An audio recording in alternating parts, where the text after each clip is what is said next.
All righty. Let's start it out with Patrick Murphy. Patrick, go ahead.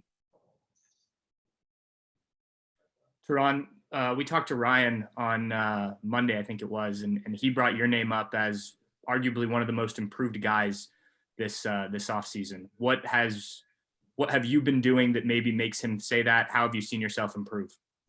I've been fully healthy this whole off season, and I've just been able to compete with everybody, and then just develop my skill set that I need to take me to the next level. All righty. Next up, Nathan Baird, Cleveland.com. Hey, Taron, I wanted to ask you about that health thing, because obviously 2 years ago, everyone had seen where you were at and knew that you were going to not be able to participate. But last year, how much were you still held back going into the season, and how much did that affect? You were trying to play immediately, but how much did that affect what you were able to do on the field last year? Well, can you say that question again? Oh, bad.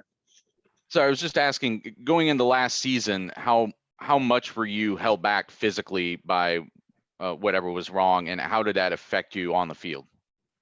I wasn't really able to get the full amount of treatment that I possibly needed. We were shut down and stuff, so we wasn't in a facility and stuff. So that was just a little struggle with everything. It kind of delayed everything. So when we got back, I was kind of behind a little bit. All righty. Next up, we'll go to Bill Rabinowitz from the Dispatch. Bill. Hi, Taron. How have you been able to deal with what I would imagine is a high level of frustration because of the injuries? You're a five-star guy. How have you been able to cope with that, and how much does that add to your determination to have a breakthrough year this year? I mean, injuries is a part of the game. I struggled with it at first, but I talked to my dad. He just tell me, like, man, it's football. Like, injuries come with the sport. This is what you signed up for. So once I kind of had that conversation, really just realized, like, you just got to get healthy. Once you get healthy, you know what you can do. That's just how that conversation went. How much does it help to have a father with not just his NFL background, but obviously he's a really sharp guy, very smart guy. I'm actually old enough to remember covering him a little bit in the NFL. To have his guidance and his wisdom, how beneficial has that been for you?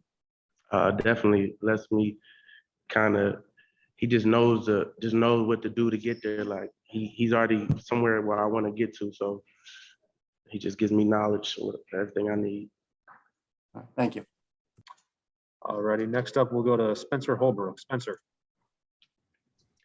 Ron, when you talk about the difference from last year to now this spring, what have you seen from yourself that makes you think you're ready to take just the biggest leap of your career right now this spring?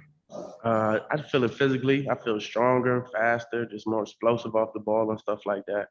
I can just feel it. I can feel it as my physical body.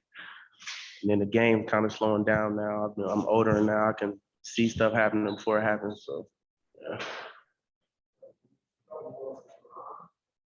We'll do just a couple more for Taron. We'll go to Dan Hope. Go ahead. Hey, Taron, it sounds like you've been practicing some at nose tackle, playing some both positions. Just how do you feel like you can play at that nose tackle spot? And do you think it's important for you to be able to play there so you and Haskell can be on the field together? I think all the D tackles can play 3-tech or nose, so we all can interchange whoever it is that can go in. So I think that definitely elevates all our games to be able to play both positions. Are there any key differences between playing those two spots? But if you're going to play nose, you have to be able to do this, but maybe you don't have to do it 3-tech? No, I feel like both D tackles just cause havoc. That's our job, just to mess the offense up. Go get the ball. All right, and we'll wrap Taron up with Whitney Harding. Whitney, go ahead. Hey, Taron, I asked Haskell this question as well. With the spring game coming up, it's official. You guys are going to have fans. How excited are you guys for that experience? You're already smiling, yeah. Oh, yeah, I'm really excited to just kind of get back to how things were. I know this pandemic really got people real bummed out about everything. Just it'll be good to see the fans back in the shoe. Thanks, buddy. No problem. All righty, Taron, thank you very much. Really appreciate your time. No problem.